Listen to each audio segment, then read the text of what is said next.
and proposed legislation, and also, although I've still got to meet them, I would want to also look at the online harms law in the UK as well, and the gaps with that.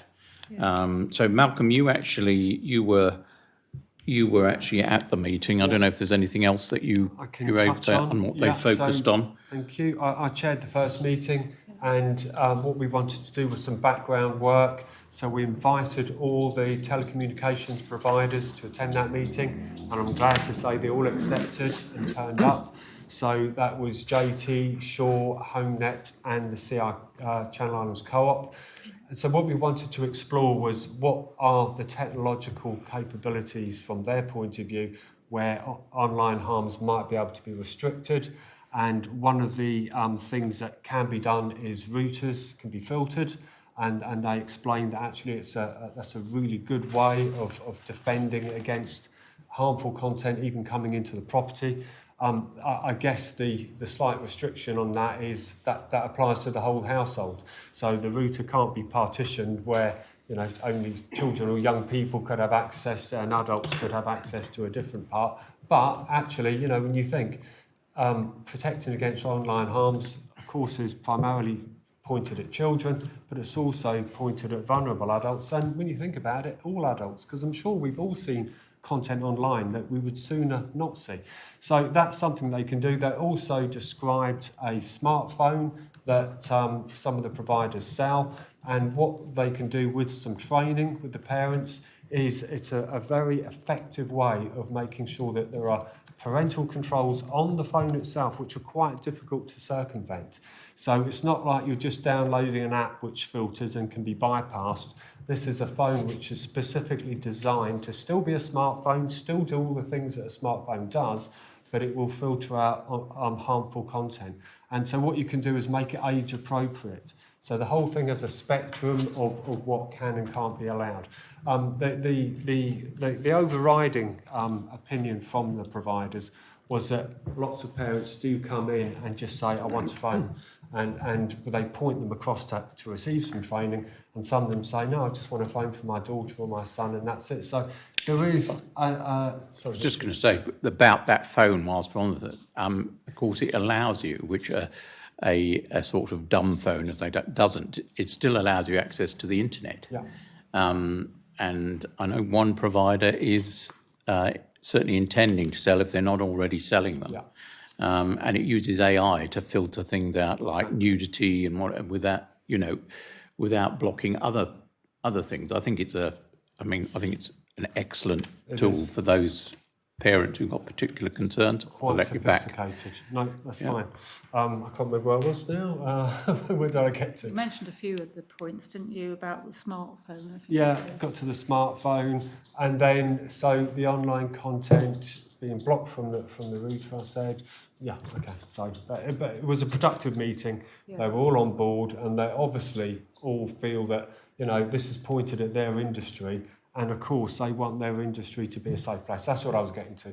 Parents quite often come in and just say, I just want a phone for my child. And they have to encourage parents to take the training. So this is as much an education piece for parents and carers as it is about government doing something as well. Will that information go on the new website, which has been set up to inform parents? There is. So there's a really good website which is set up as a sub-site to gov.je, and you can go on that site, and what it does is it gives parents easy access to information. At that time, there was only one of the telco providers on that site, so we want to get all of them on there so that parents can make informed choices. Okay. Thanks for that. One of the panel's key recommendations was the creation of a comprehensive online safety strategy.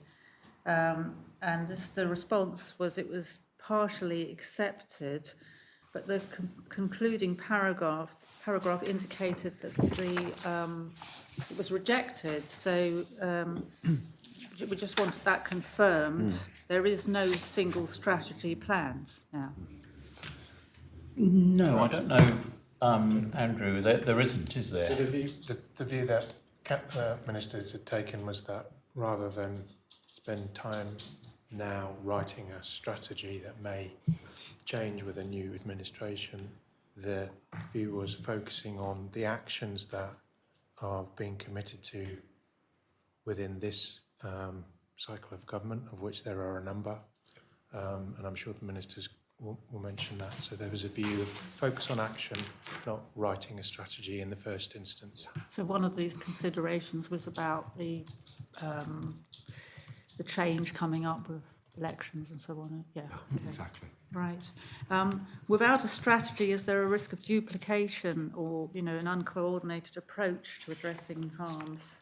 Well, I think that's the beauty of having that ministerial group where, you know, key ministers are involved where it's directly affected to their portfolio. So that will be the united approach, is having the right people around the table to start to inform policy rather than spend time writing what that policy is going to be, so we can start to move forward fairly quickly. Okay, and maybe it would be considered in the future? Yes, I think one should. I think it's still an area that's moving rapidly, and I think we have to look at the outcomes from other jurisdictions. For every, you know, positive action or what's considered positive, there are downsides as well. I was actually in Australia the day the law came into effect, banning social media for under 16s, and it was interesting because it was also the birthday of one of my partner's nieces, and she became 16 on that day. And one of the key things that actually, there was a number of parents there, and it's strange that, you know, I didn't ask any questions. They didn't know who I was. But one of their concerns immediately is that you go through, you know, children are going through the age verification, and it uses AI to look at a picture of them, and they have to do various movements so that they can't allegedly get round it. And then if you fail that, you've then got to pass on, the young person is then asked for a lot of their personal information, and including in some cases, a copy of their passport or some other document that shows their age. And of course, they are providing all this information.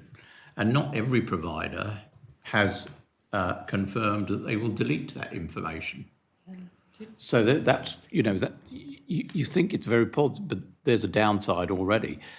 Another one that we were listening to somebody from the UK today, and you can introduce blocks by age, but then the providers will then take the view that there is nobody under that age viewing, so therefore they don't have to put any restrictions on on the content. Yeah. So there are pros and cons to every, and I think we have to look at developments. And Jersey's in a good place that when we do provide legislation, we can learn from some of the downsides in the other jurisdictions. Yes. It just, Yeah. Yes, of course, as long as there isn't too much As lag, I suppose, I'm. Yeah. Yeah. Yes, that's interesting. How does considering the UNCRC's General Comment 25 requires comprehensive protection for children, how does the Government of Jersey plan to further support children's rights in the digital world if things aren't so joined up? Well, I think I don't think it's a case of not being joined up. I think we have that cross-ministerial group now, and I think that provides that level of coverage. It's difficult to, they say comprehensive. It's difficult to achieve comprehensive when, young people themselves quickly find ways around the legislation. And already we were listening to the 16-year-old saying that some of the other girls were getting siblings to do the age verification. And managing to get through without any, problems, setting it up for their younger sisters. So Like buying cigarettes and alcohol in the Yeah, but we still Over the outlaw them generations. for children. yes, they're still outlawed. The law can be comprehensive, but children are going to find ways around it. May do. And of course, we can't lose sight of the fact that children need access to the internet for their education, for their learning. There are lots of positives. So we need to harness the positives and not lose that whilst being able to find a safe way for them to negotiate the internet. And when we've spoken to NSPCC and other charities, that's what they're primarily aimed at, is let's find a way that children and young people can safely use the internet rather than just block it for them, because in the long term, that doesn't cure the problem, it perhaps just pushes it down the road. Yeah, okay. So I've just got a more specific question now. Considering the data protection law, domestic purposes exemption. So currently, before anything changes with more online protection, in what ways does the current framework address and reduce the risks to children arising from the domestic purpose exemption in data protection law? So I can answer that. Can you? Yeah. So the reason we looked at that data protection framework is, yes, there are some rights already for data subjects, but the main thing that we want to change in that framework is to empower citizens to be able to take information or pictures off of the internet in a short time frame. And if they go to the providers and ask for that to happen, if it doesn't happen within a set time scale, the Jersey Office of the Information Commissioner will get involved and they will champion that individual's rights. So that was something we could do fairly quickly and without changing legislation too much. It doesn't cure all of the problems, but what it does is firstly, it raises awareness of the issue, and secondly, it empowers citizens to be able to take that content off quickly. And of course, we know once it's on one site, it can spread onto all sorts of other sites. But again, it is still down to the provider to be taking that down. There's already a report button on all of these sites, which in lots of cases is really effective. But often isn't, though. Yeah, exactly. They are inundated with those requests, and a lot of it is done by AI anyway. But the whole point is that the Office of the Information Commissioner will take that on board for citizens, which is really important. And I know that Helen's got a further question about that. Just sticking with the response to the review, the Council Ministers accepted the recommendation about the gap analysis, and we saw this morning that the Law Commission have been asked to do that. Yeah. Have they got a time scale? When are they going to start and when are they going to finish? I think we're looking for the Law Commission to just check, because there are a number. Yep. So I think we're at the stage where we're having an in-principle conversation, but as part of that initial conversation, we will be kind of keen to stick to what we put in the response, which was, I think, from memory, the end of this year.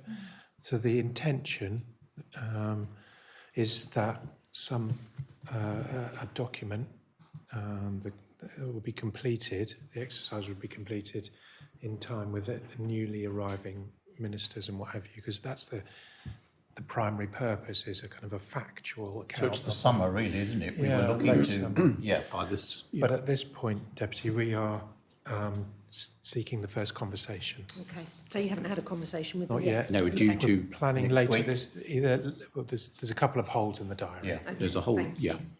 yeah.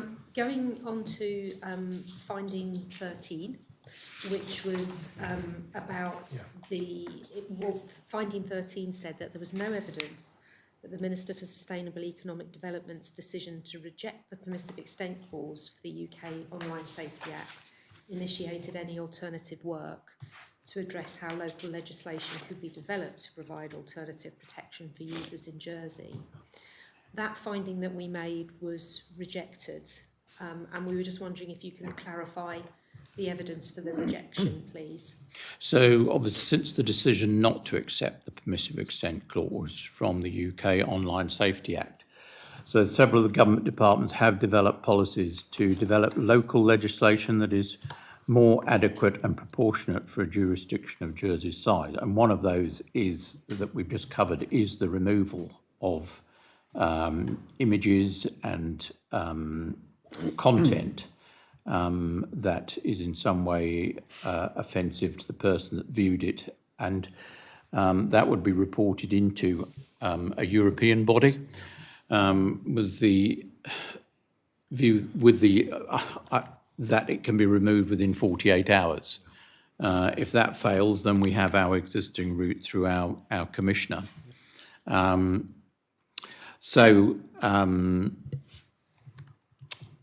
There's also legislation focusing on addressing illegal, on the other side of it, where people are, what content can actually be downloaded, and the penalties for downloading illegal content. But we have got to wait, obviously, the legislative gap analysis. So I wouldn't say that I can't, it's not a case that nothing has happened. We are looking at new legislation. There's public consultation at the moment. So I'm happy that we are covering, despite the PEC, we are looking at the best interests of our children and protecting them. If I can just add to that, Richard. Yeah. So speaking to our colleagues this morning in the UK, I specifically asked about the Online Safety Act and whether they thought it was doing a good job or not. And a specialist in the subject said, whilst it's got some really high-level successes, and she cited Grok and the way that the Online Safety Act was able to get Elon Musk to change his mind about using the ability to have deep fakes and other nasty pornography that can be created on that site. So high level, it works reasonably well. But she said by her own admission, there are lots of things that still need to be done with it. So actually, when it comes to online safety, we have an opportunity here to create something better than they've got in the UK. The other issue, of course, of having a permissive extent clause to Jersey is we lose control of that legislation.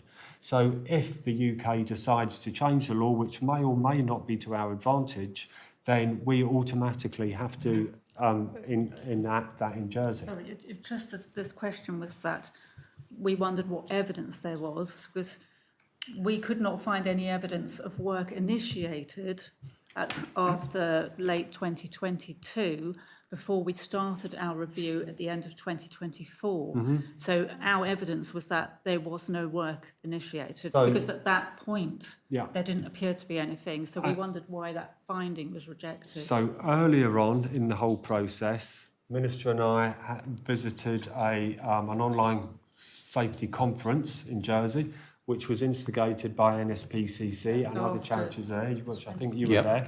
Yeah. And the overriding message from that conference when we spoke about online safety was exactly as I've just described. They were not confident that it was going to do what it was designed to do. And that's been played out in real life. So our finding was that there was no work initiated until there has been, and before we started the review at late 2024. And so we were puzzled when we had that rejected to say that was not the case. But actually there is no evidence of any work initiated before 2024. If I may, I think there was work that was going on at an officer level. Whether that so in terms of reviewing the kind of Online Safety Act, the European Digital Services Act, there was connections being made across a number of different jurisdictions. And it may also, not have been a published report, but there was lots Well, of work going on. It's correct that we had no evidence, because so that's where I was getting to. That's where I was going. We that's where I was asked for the from the Minister for Sustainable Economic Development for his findings for his decisions, but we were never given that, so we had no evidence. So. Okay, sorry about that. Okay, no, that's fine. continuing as well, finding 43, you've talked about your meeting with the telecoms providers. The finding was, and that the government noted, that the government of Jersey has no plans to introduce regulations requiring service providers to implement age verification measures for users, which means that young children will have no age verification, for example, to access online content such as pornography. So at the moment you can log on to various porn sites and set yourself up as a user. What's your view on that? Yeah, of course, you know, this is a... Sorry, Richard. I think certainly prior to myself taking that lead with the ministerial group, there was a view that the changes in some cases in effect would be global, and we'd actually benefit from that. Of course, that hasn't happened, I think it's something that we have to. I'm not convinced that total bans on 16-year-olds accessing things like social media are necessarily the right thing. However, I do think that we have to look at how, in a small jurisdiction, we can introduce those controls, because what is more likely is, because we're a small jurisdiction and we haven't got the sway of the UK or Europe, some of these we'll just remove access altogether. And the problem with that is that you then move into areas where people go into sites that are totally unregulated, and the situation, not necessarily for the under 16s, but possibly for the rest of the population, is less safe than it was before. So the question is specifically around age verification for pornography. yes. And the government have said that you're not going to bring legislation to require the telcos to implement that. So are you now saying that you don't think that's the right decision and you would change your mind? I think it's something I don't know that it's the telecoms providers that we would be asking to do that. But as with the Online Harms Act, they've actually telecoms providers, service providers. they've gone to the site owners to do that. Now, as I say, the difficulty in asking anyone to do that in a small jurisdiction is that you do not have the sway of large countries. So therefore, we perhaps have to think of doing it in a different way. Yeah, but does that not support the argument that if we'd have had the permissive extent clause in on the Online Safety Act, we could have accessed that part of it? Well, but there are a lot of downsides of. But I'm asking about that specific age verification process for access to pornography. Well, you'd have to. Is in the Online Safety Act, is it not? I have to say that you'd have to look at all the downsides as to whether you would then implement it because of one item. So I'm saying we have to look at a different way of achieving that. And as part of the permissive extent clause, you can decide which parts of the law that you wish to extend into local legislation, and perhaps if the government wasn't making plans, but there are still to downsides. Age verification for that would have been of some use. Anyway, I'll move on because I'm just conscious of time. Your ministerial response also indicated that the government of Jersey should develop legislation that mandates online platforms and service providers to monitor or remove inappropriate digital content. Is that what you've already covered through the data protection law? Are you able to clarify if the legislation that's going to be developed by the Minister for Sustainable Economic Development is going to specifically address suicide and self-harm as part of that? It would be all harmful content that is pointed at an individual. It's not Because you've said in the response that challenges will remain where content may be considered inappropriate, but is not currently illegal in Jersey's legislative framework. Exactly. Can you give an example There's of that? harmful but not illegal content. So something that perhaps is offensive but is not necessarily against the legislation. And of course, there's that delicate balance to be struck between freedom of expression and free speech tripping over into being outright offensive. And that's why the offensive but not illegal content is always going to be a grey area. It was a big piece of the Online Safety Act that was taken out at the last minute because they knew it was an absolute minefield. And I think, and it's not online, but if you think in the recent weeks, we've seen images on television of, from America, of, in effect, someone being shot. Now, that could have a very detrimental effect on a young person. And that's just the sort of image that you would want to control with age restriction. It may be all right for an adult, and even then, I'm not entirely convinced that it's the correct thing to show on television. But for a young person, that's harmful. And so you asked for examples. I think there's one there that we've had that on mainstream television. Yeah, mainstream. What handover information will your ministerial group provide to the next government in relation to online harms? And what do you think the main priorities for the government to take forward are in this area? Well, the officers, Andrew, that will provide a follow-on document for the next minister, whoever that may be. I would hope that the ministerial group will continue. The priorities that we come back to the best ways of protecting children, and I think clearly we must make sure that if the law hasn't come to the Assembly from the Economic Development Minister, the law allowing images to be removed is a priority. We then need to move on and look at how we protect children, possibly in different age ranges, because we have, and how are we going to achieve that as a small jurisdiction?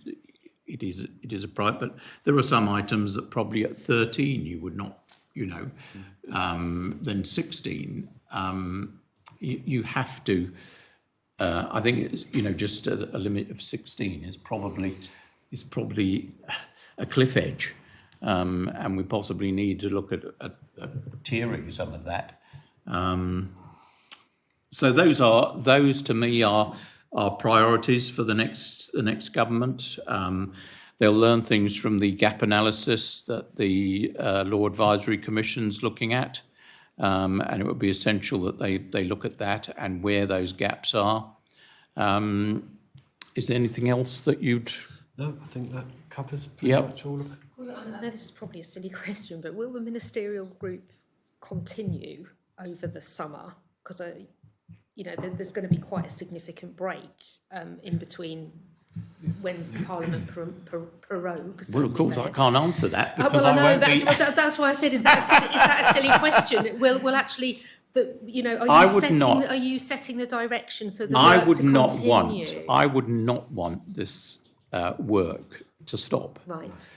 Because it is constantly moving, and I think our discussion with the NSPCC and their UK expert today was extremely beneficial in learning some of the downsides, but also the opportunities for Jersey, in that it hasn't yet introduced legislation, and in fact to get that legislation right.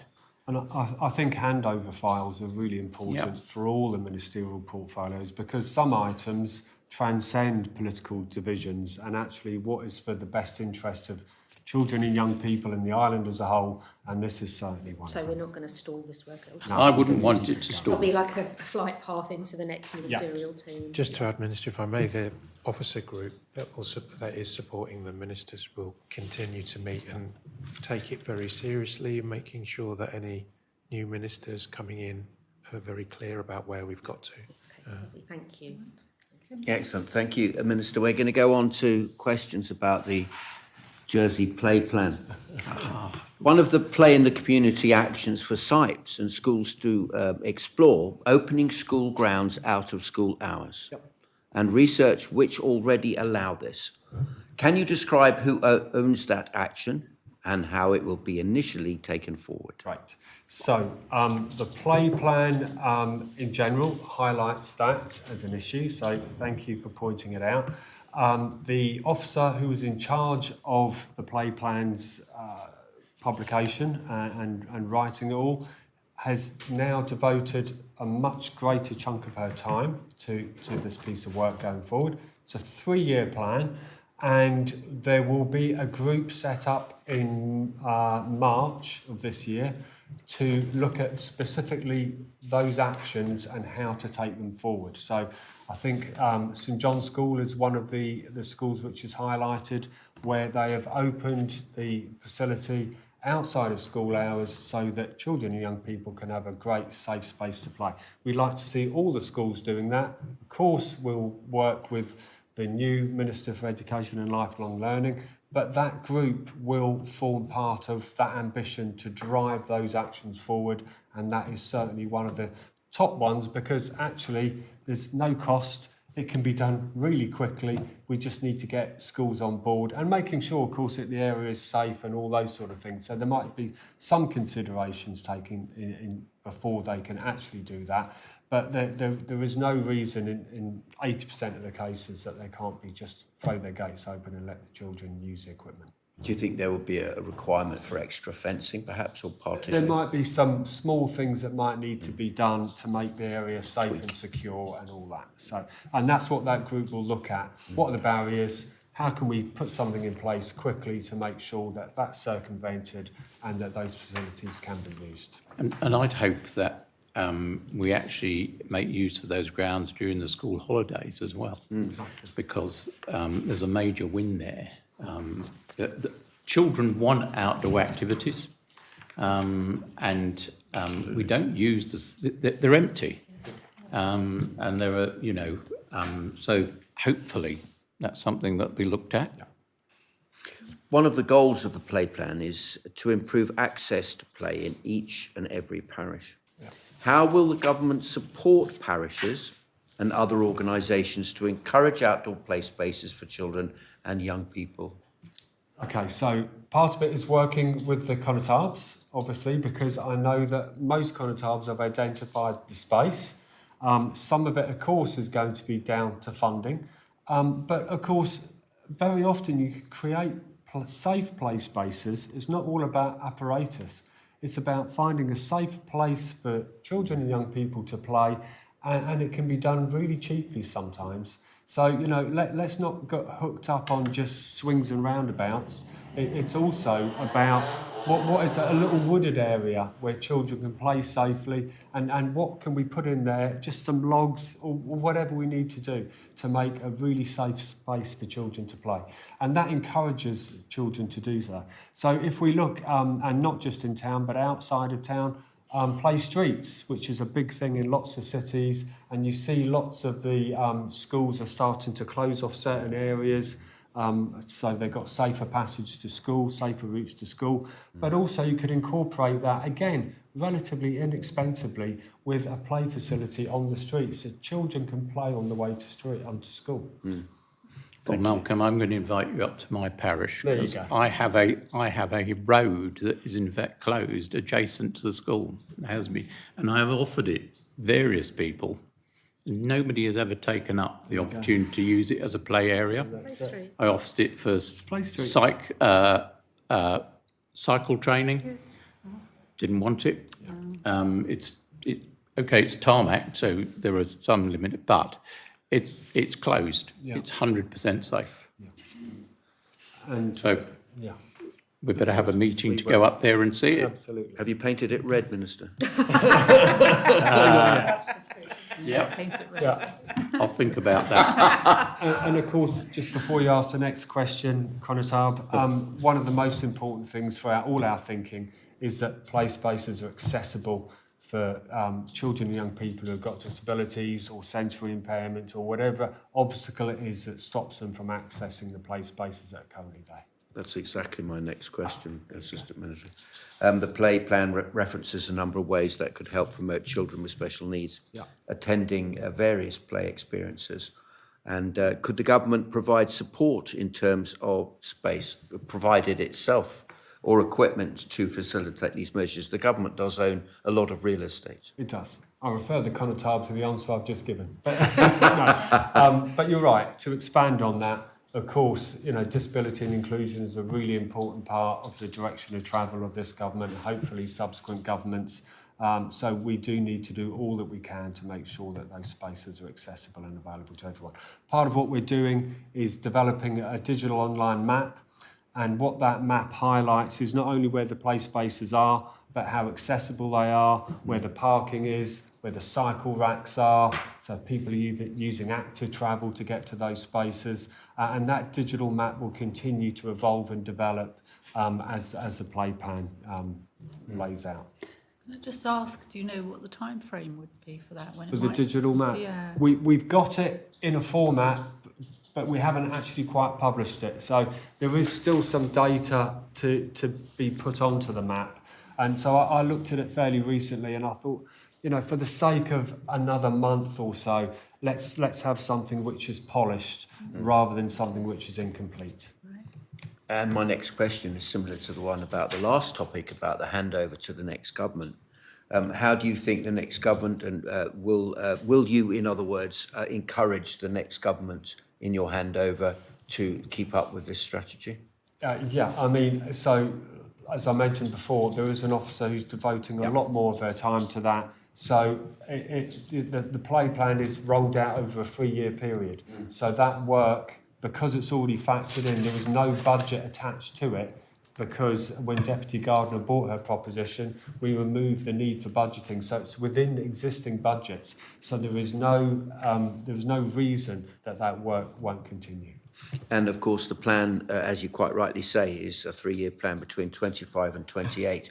What would you like the plan, in your opinion, to have achieved by the end of this period? I would like to see more accessibility, more availability to play spaces. I would like to see parents having more opportunities to play with their children, because this is as much an education piece for parents and carers as anybody else. And I would like for children to realise that they have a right to play. We know that that's enshrined in legislation, and I'd like to see them exercise their rights more often. We go up to Schools Council Network and they know those articles inside out, and they are more than happy to exercise them. I would hope that they wouldn't have to ask to have permission to play, and there would be no barriers for them to have those opportunities to play.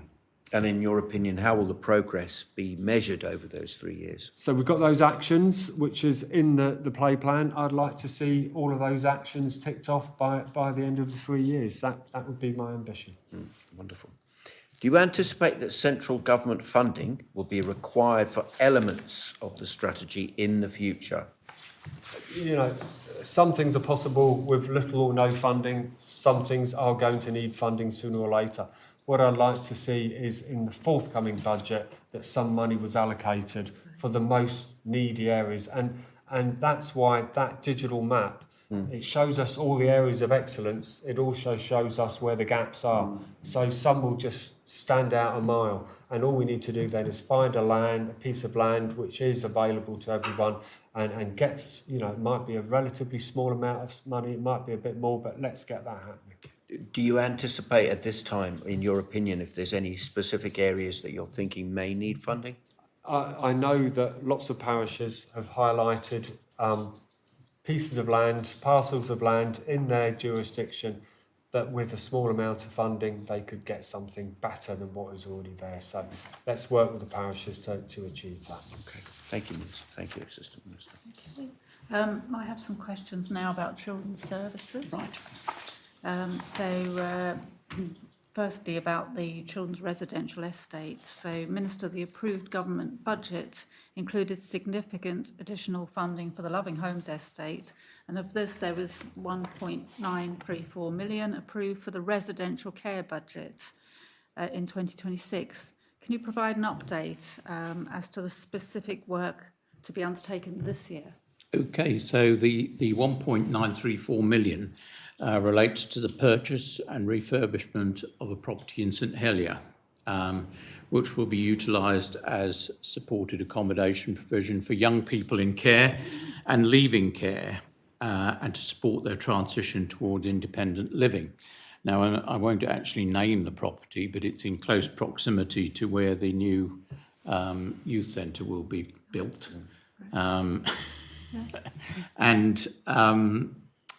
It offers an opportunity, in effect, to centralise things in that area with the youth service, the Yes service, and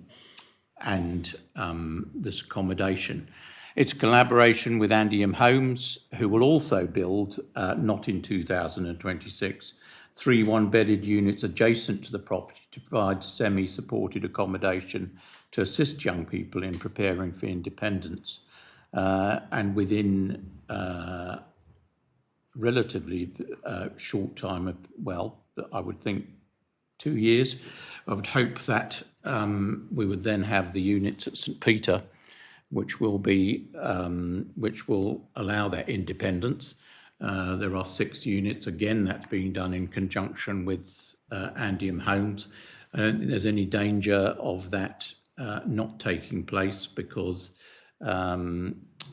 the parish was quite instrumental in working in the early days with the builder and Andium Homes and suggesting that as a project. So there is not only children's services, but there's a parish element to ensuring that happens. So the 1.934 million will refurbish that initial property. For those. Yep. For this 2026, it's going to be the one in St Helier. It will be the Yeah. one in St Helier, yes. Okay. All right.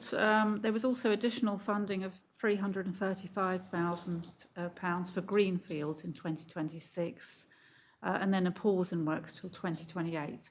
Can you advise about the status of the works this year?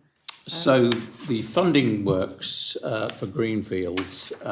This includes the 100,000 is to refurbish a property on and greenfields here. We're sort of talking of the greenfield as a site rather than the greenfields building. There's a small property on that site which will provide an emergency stroke remand bed. And this fits in with the legislation that was passed, which requires us to have a remand bed. And so 100,000 is for that. There's a short wait as we wait for the exit of La Passerelle School before we can actually refurbish that building. The remainder of the funding is to provide for outstanding phase 1 of Greenfields refurbishment. And I should say we started the refurbishment and did works in 2025, and we actually achieved that from savings. But the additional money that's going to spent, 90,000 is to refurbish family rooms on the Greenfields building, or that complex of buildings that exists at the moment. And that's particularly important because what we're going to produce there is family rooms where the families can come and visit children who are in there. They can probably cook a meal. I think that's right. They will have cooking facilities, and it'll be a homely atmosphere in each one of those. And I think that's particularly important because there is nothing of that nature there at the moment when families visit. And then the other monies are for, we have to also not just refurbish, but change the nature of 2 of the rooms at Greenfields so that they can be used for inherent jurisdiction. And that means that rather than being totally secure, you have a situation where the court allows restrictions on perhaps the young person leaving at night, but during the day they're able to go for education, they're able to undertake activities, but inherent jurisdiction, there are restrictions, usually at night time, to prevent them from leaving the premises. And so that means a separate entrance from the existing part of Greenfields. It was built in effect with 6 units and 2 units at one end, so it lends itself to those 2 units being used for a different purpose. Of course, the nature of the rooms will be different as well, because it's not a totally secure unit. You want them to be more homely, but nevertheless secure at night. Okay. Can I Yep. add to Do that you want as to well, add a bit? Minister? Just, I suppose the other thing it will enable us to do, which we can't do currently, is to be able to, if we need to, separate out custody and remand from welfare. So that means that obviously if you've got children that are much more challenging, the unit at the moment doesn't lend itself to be able to keep those children separate. This will enable us to run 2 separate units if we need to, depending on children's needs. So it enables you to manage risk in a whole different way. Really important. Yeah, than what we're able to currently, yeah. Okay. I've got a couple of questions which we could follow up perhaps with written. Yeah, so yeah. if I go ahead now. So and the next one I've got is, Minister, please could you briefly outline if there is a policy in place about the removal of a child from their parents when questions or problems arise around prescribed medications that parents or carers might be taking, and is this taken into account when assessing their fitness to be parenting? Right, so I think that I don't know if it did prompt it, but there has been a recent court judgment and some subsequent media interest. I won't obviously talk about the judgment, but what I can say is that in relation to the removal of a child from their parents, where issues arise around prescribed medication, my position and the Minister and the Department is such that any decision is taken in line with the child's best interest and in accordance with the Children's Jersey Law 2002 and the Children and Families Law 2022. So concerns regarding medication would be assessed as part of a wider assessment of the child's needs and any risk of significant harm. So we would not just look at the medication, we'd look at all factors. Such assessments obviously are informed by professional advice from health and social care practitioners and undertaken in partnership with parents whenever possible. Removal from parental care would only be considered where it is necessary to safeguard and promote the child's welfare and where less intrusive measures are insufficient to manage the identifiable risks. So any decision about, that arise from prescribed medication would only be in conjunction with all the other factors in the case. Okay, so there isn't a specific policy on prescribed medication? Not on it's just... looking at the bigger picture. No, I've got to be a little bit careful because I can't be seen to comment Yeah, on okay. that judgment.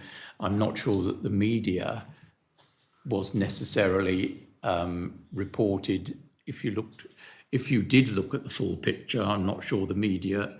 We did look at the case. Yes. Yes, so, Minister, please could you also advise in relation to children in foster care, is there a policy in place around the process for the removal of a child from that care following any court decision? So, for example, is there a period of preparation, gradual transition incorporated, so no child would just be removed and that was it from the home they're living in without. No, unless it was an absolute, unless there was some extreme emergency, that would not be a case. A decision to remove a child from placement, in a similar way, you have to look at all the factors involved, but you would want a period where the child was prepared for that, and that it wasn't a sudden change, that they've suddenly moved from one foster parent to another. So no, we wouldn't. So it would only be in an emergency.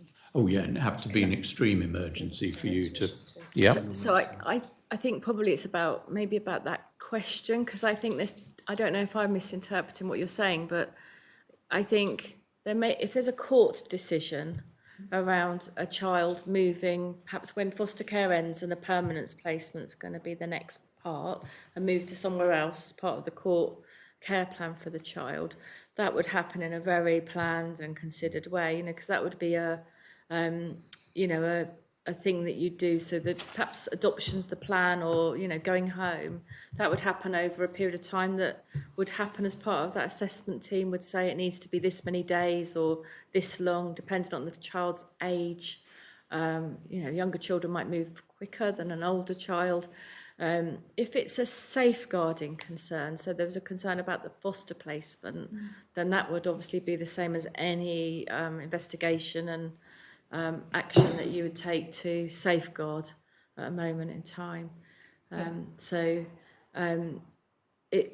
It's always going to be driven by the court plan and the court decision about the timescales which within the court determine the child will move, and the care plan that they endorse and the directions that they make.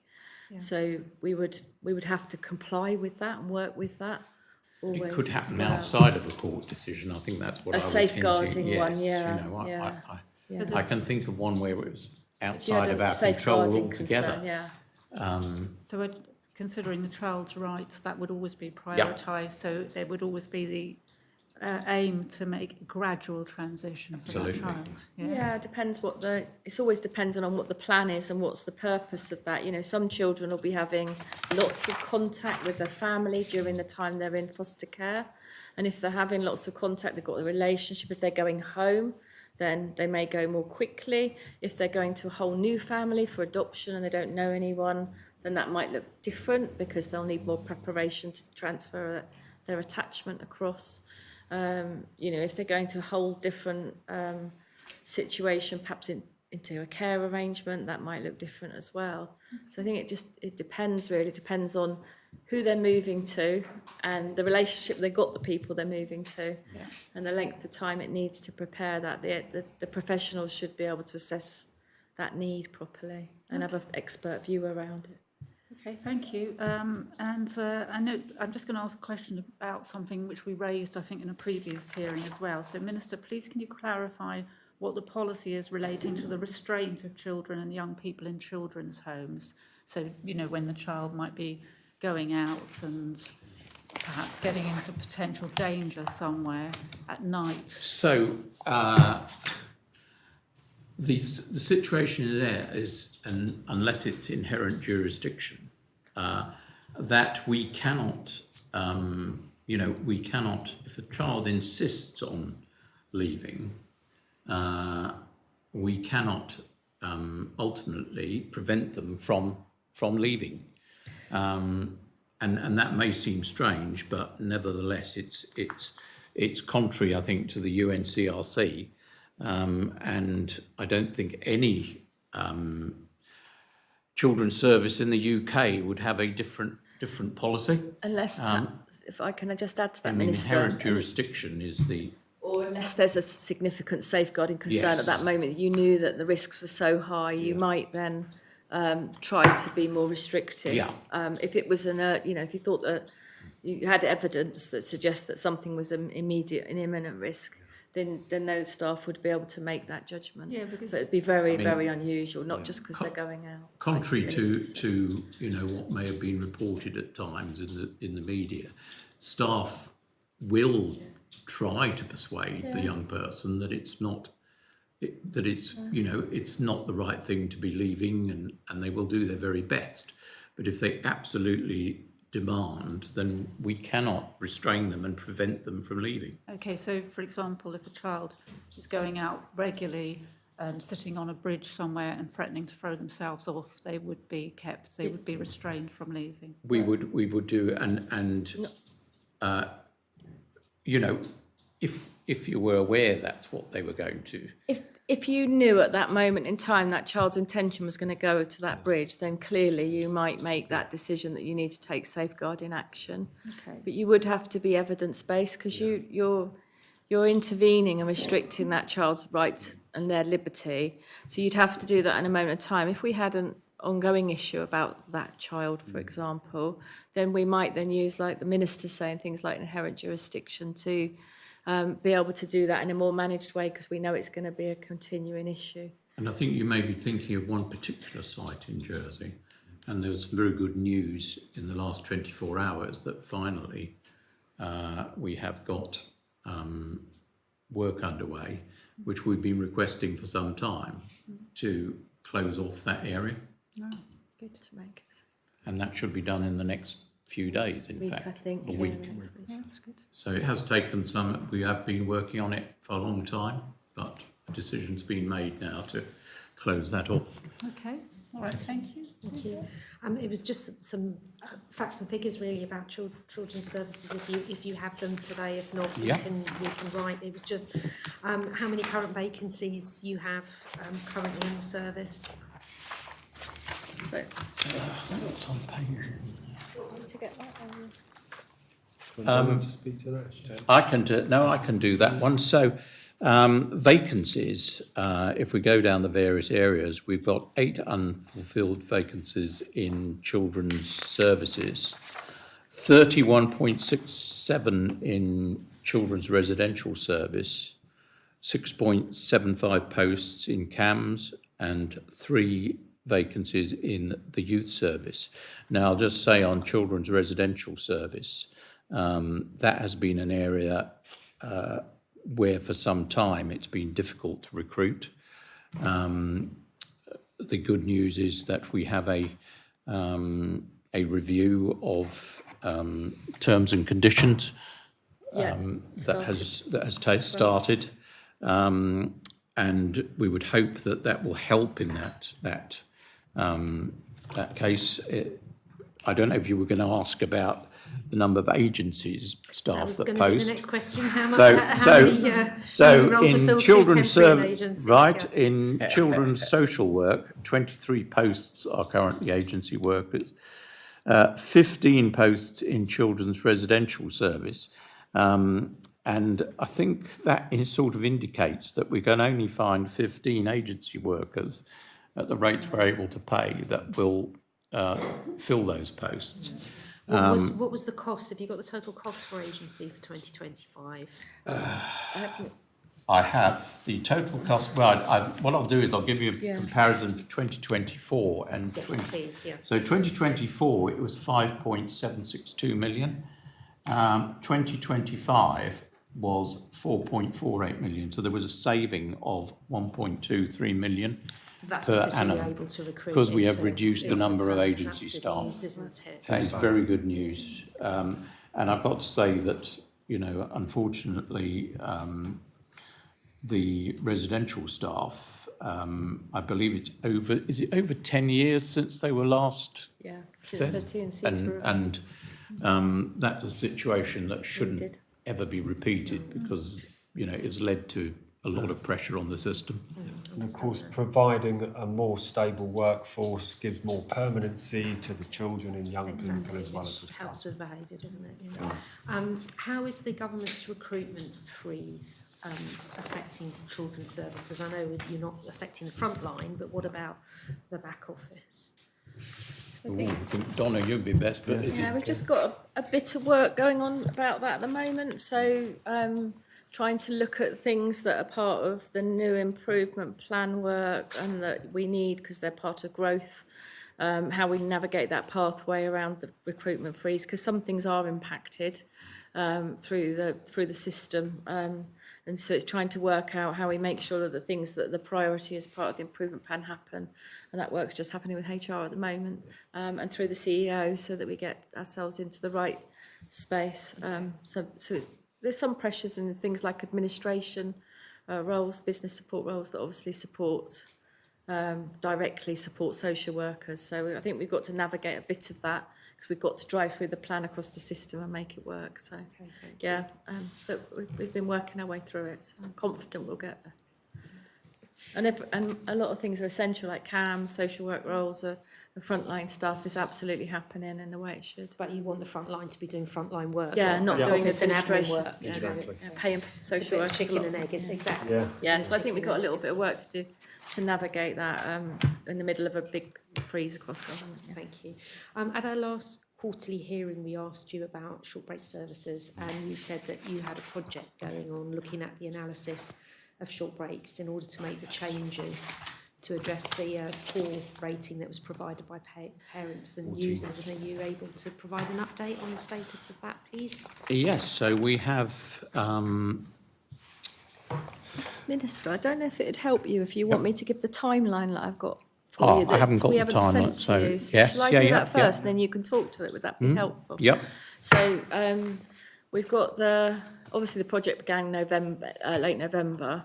So the internal working groups been meeting. We've got all the key stakeholders there. The survey's gone out to 350 families. I've just got the data now.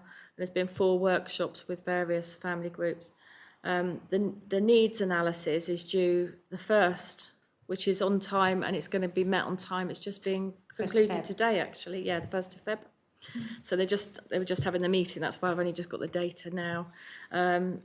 We'll define the offer by the 28th of February. We're in the process of already starting, but we'll have developed that sufficiency strategy by the 1st of March. And we think the procurement strategy will start by the 31st of March, because we know we need to stimulate the market. From what the early feedback we've got, we know that families are saying they want more access to universal, to be able to access that more universally, more support around some of the specialists. The review of the short breaks, residential homes is concluded, and that's going to feed back on the 1st of March as well, 1st of February as well, sorry. And more work to do around consistency and equity, but also we know that probably there's not going to be enough provider in the market. So that's why we need that procurement strategy work in March.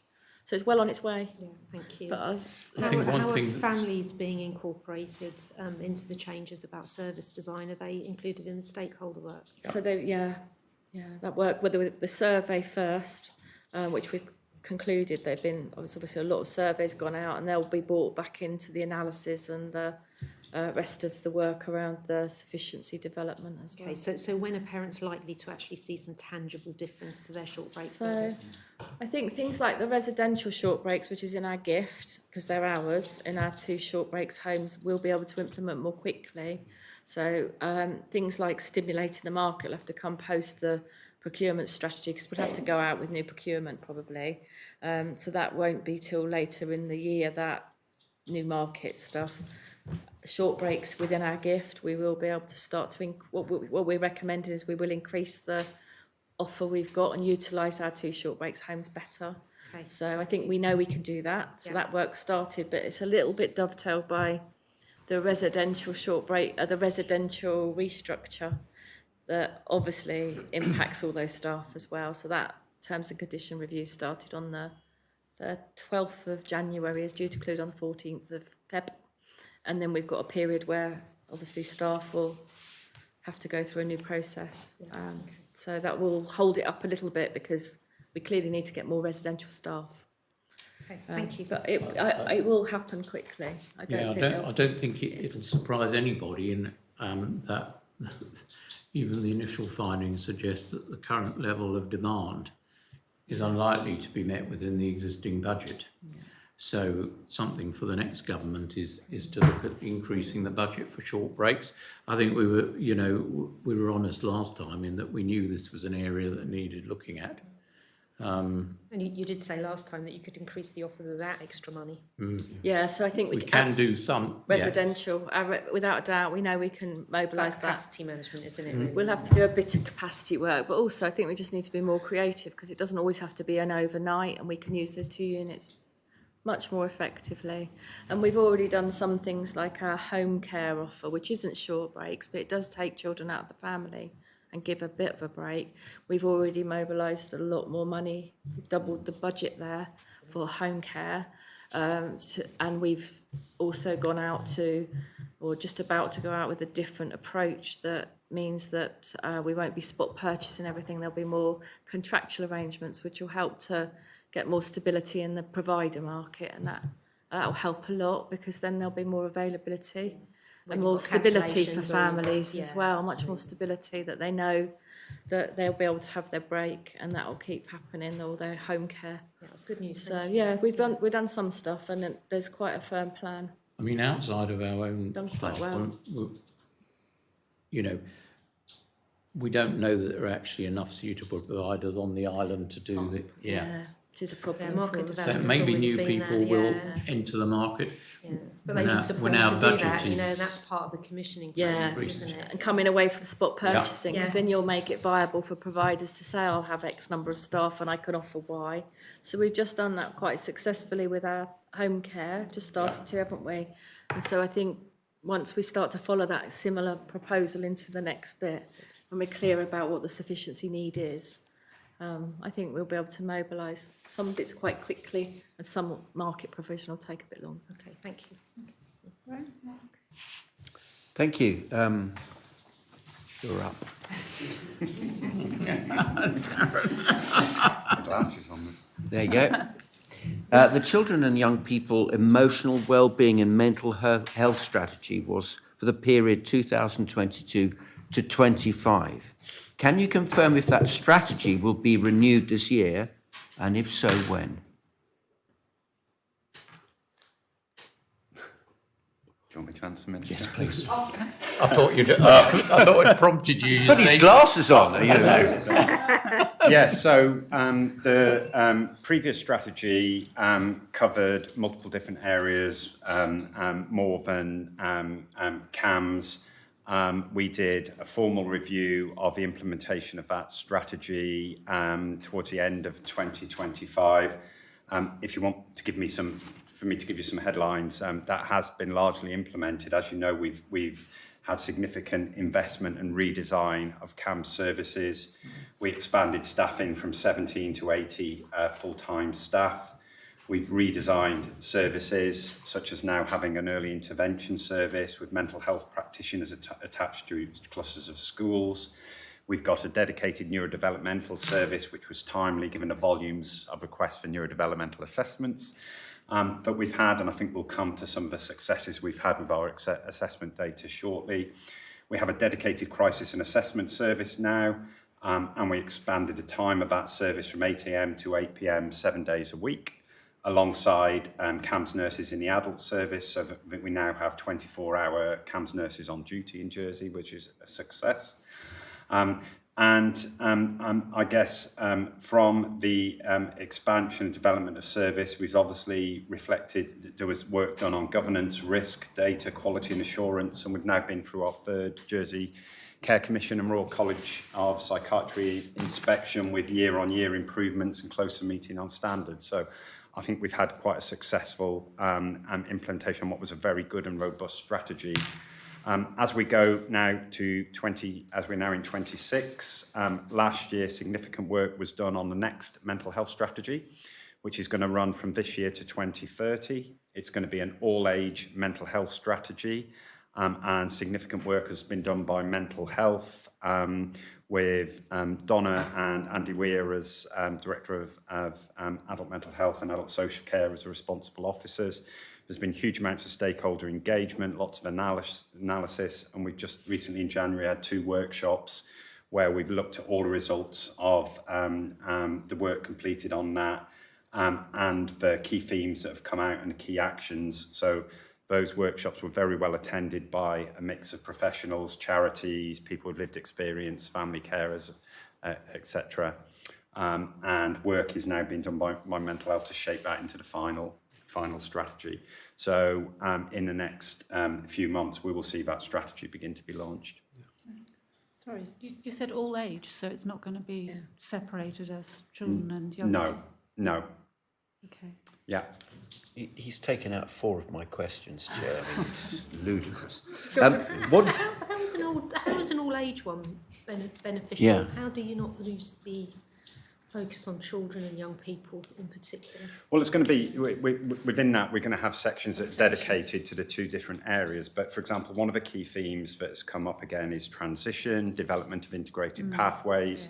The fact that we need, as an island, to focus on prevention, and because obviously there's limited finance, we cannot keep investing across services in more psychiatrists and more psychologists. We need to think preventative-wise, early intervention, why we're seeing more and more people present. So I think there's some common themes across the areas, and some ways of being able to integrate our work and ensure we improve what we have and the pathways that we have. And I think there's something about the coherence for families and for adults and children about the pathways, the transition into the next bit, how that can be more joined up if we see things more as a system rather than people fitting into boxes, I think, is what clearly families and children and adults are telling us. There's too many barriers in things. Yeah, because we know transition has been a problem Yeah. for many Yeah. people, but that there won't be a focus lost on the young people. Services are the same. It's about focusing in across the whole rather than keeping those strategies separately. Otherwise, you end up with a strategy everywhere. But how do they join? So this will hopefully help it to join up across. There's still a section for children. There will still be the priorities for them. And to maintain the consistency of this panel, we have asked you throughout the assessment times and intervention. How are the current waiting times? What are they looking like? And how are they comparing with 6 months ago, 12 months ago, say? Want me to continue? So 2025, we completed routine mental health assessments on average on 32 days, which we have a target of 36 days. So these are the, obviously all our referrals come through the Children and Families Hub and are triaged. Some young people are seen the same day or within 24 hours.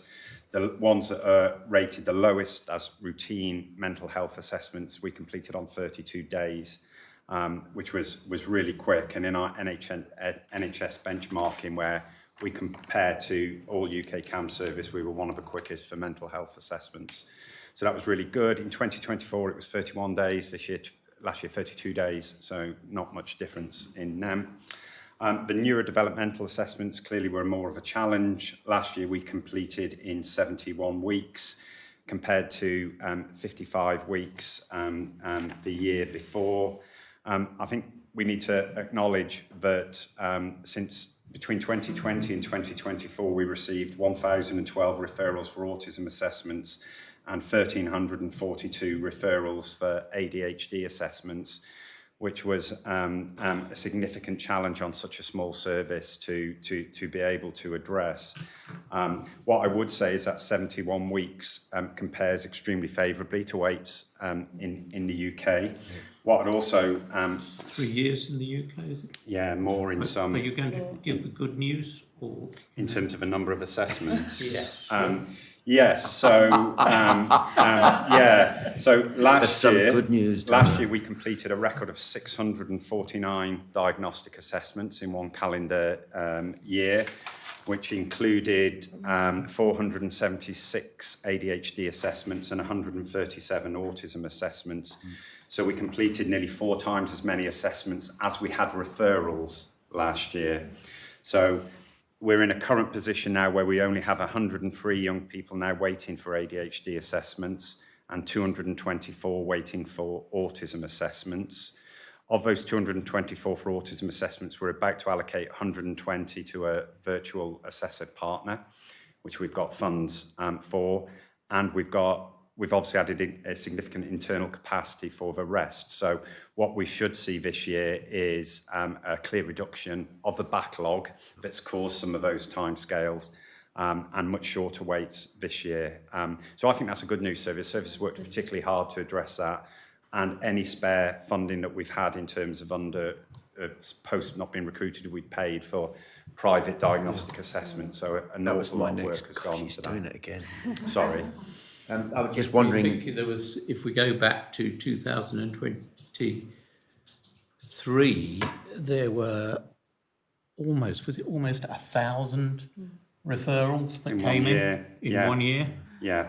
And if you go back to 2019, we were doing, 30 autism assessments a year. The service was doing, and then into 2020 we saw this increase. What's encouraging, and I think what we predicted as well, that post-COVID bit, there was a real, and I think this is positive for the island. There's been a real skilled identification of features of neurodiversity. So we've seen a particular increase. Greater awareness. Greater awareness from teachers, parents. So we've had lots of young people referred and now assessed.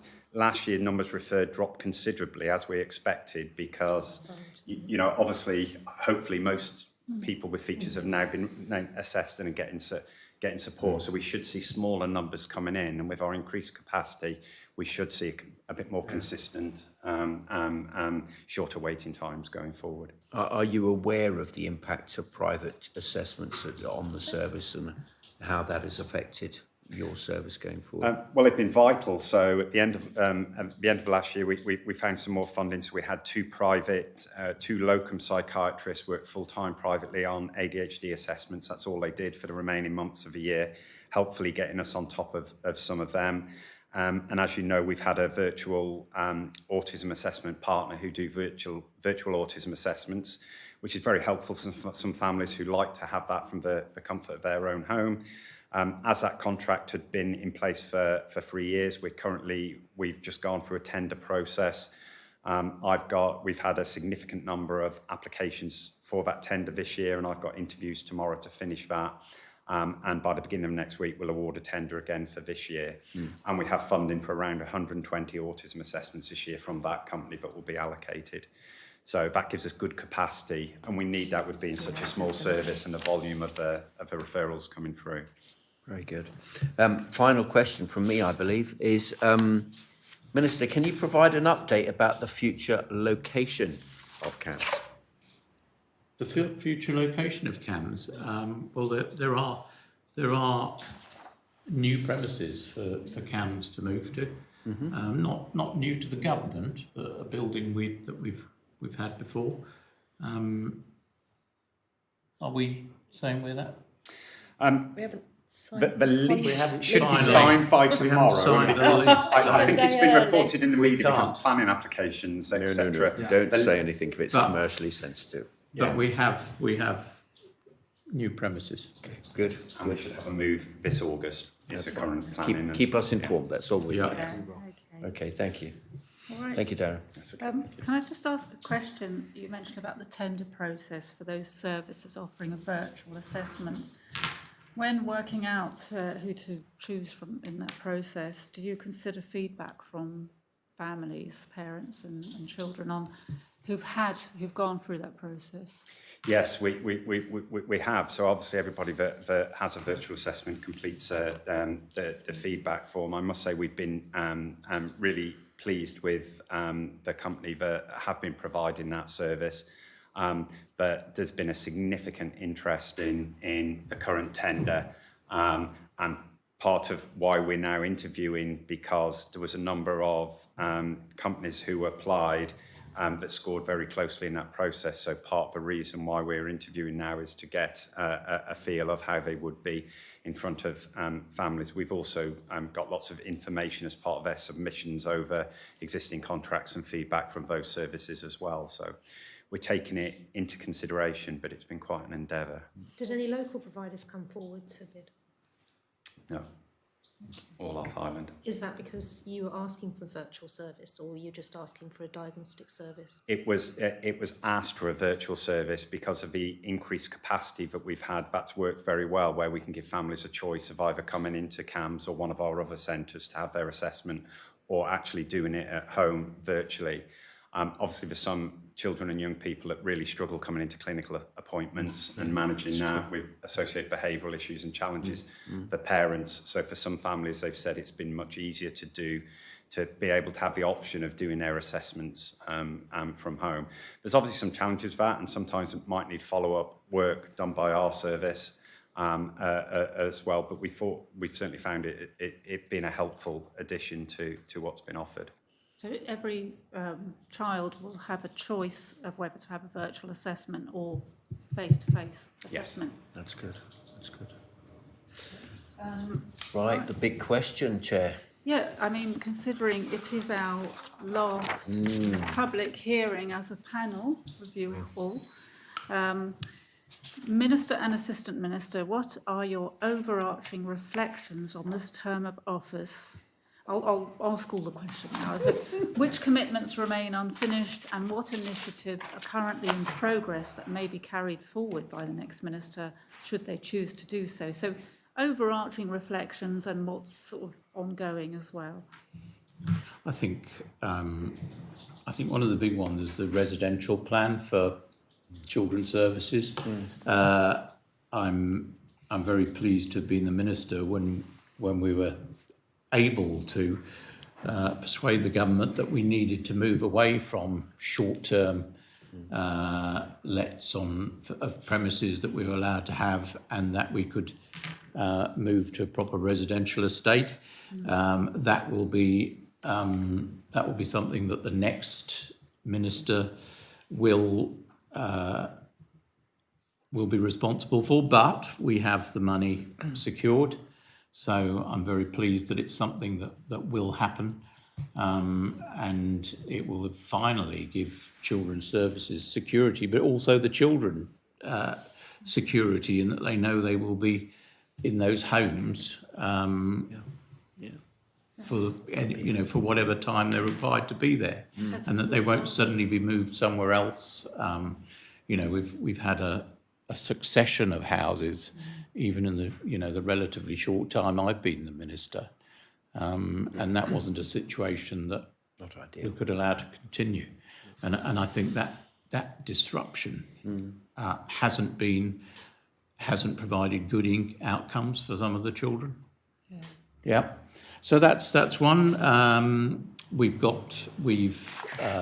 delivered. I think I've got to give credit to everyone who was responsible for developing the corporate parenting board that had been in existence for a long time, but wasn't effective. We've got that onto a proper footing. We've got subgroups working on various projects. It's really becoming something that's useful. We will move on to the young people. The next minister will move on to the young people playing a greater part within that corporate parenting board.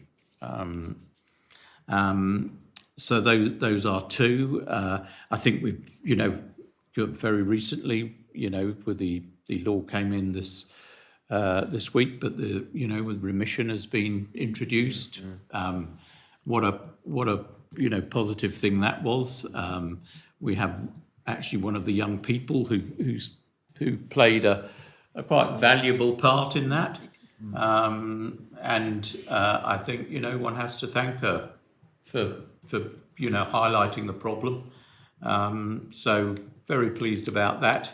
The fostering group that we have is much better shape.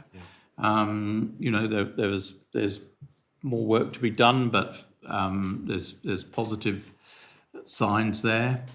The refurbishment of Greenfields, where we have a plan. Things are underway. The outdoor area has already been refurbished and made safe. It dated back to the very early days of Greenfields and needed totally revamping. That's been done out of savings last year. We should have brought some photographs because it looks really looks really nice. I'm pleased about that. So, those are there were other things. We mentioned the review of terms and conditions for residential staff. That will be 10 years this year since anyone looked at that. and you know, I'm sure it's going to be good for staff and the service. So we've had the play plan, which Malcolm's currently, you know, looked at. We've got the finally we've got the St Helier Youth Centre underway. I mean, how long has that been talked about? And you know, there's a building, and we're creating in effect a hub there in St Saviour's Road of all the youth activities. So yeah, those are my reflections, and there's plenty for the next minister to get on with. And just some extra information on the youth facility in Ann Street. The contract was signed at the tail end of last year, and work began on Monday of this week with Dandara and JDC. So the timelines are still May 2028 for completion, and Belmont House, which is going to be the Yes Centre, is timeline for completion is December of this year. So again, a big piece of work that was hanging around for a long time. And I know the panel visited the building in its raw state, and I'm sure you'll be as excited as I am when that building is finished and we can go around it again. The Yes service was an addition to the project, Yeah, because it was exactly. a youth centre to start. Yeah, so It's really good, that. yeah.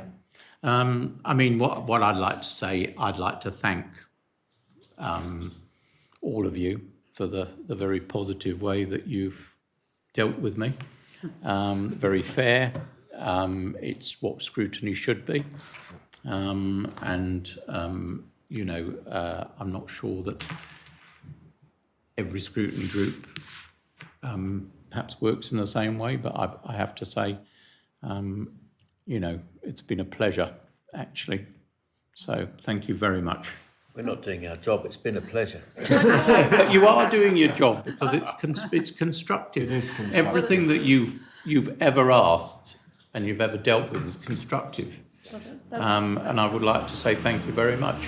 Well, I've given evidence on 5 different scrutiny panels throughout these 2 governments, and this one is productive and measured, and we give answers. All of you, thank you very much. Oh, that's really nice, isn't it? And I'm very pleased to hear that, because I imagined we've probably been quite annoying. No, not really. Not really. You know, everything you've done has been with the best intentions and constructive, and I thank you for that. Well, I think that's what we all want, isn't it? The best intentions Yeah. for children's welfare. Yeah. We have a common goal. Yeah. Yeah, exactly. And Darren is still anticipating all my questions, though. Well, I tell you what, look, you know, look where council's come in. I think, thank you very much. I think that's the end of our public hearing, isn't it? Because we've come to the end of our questions.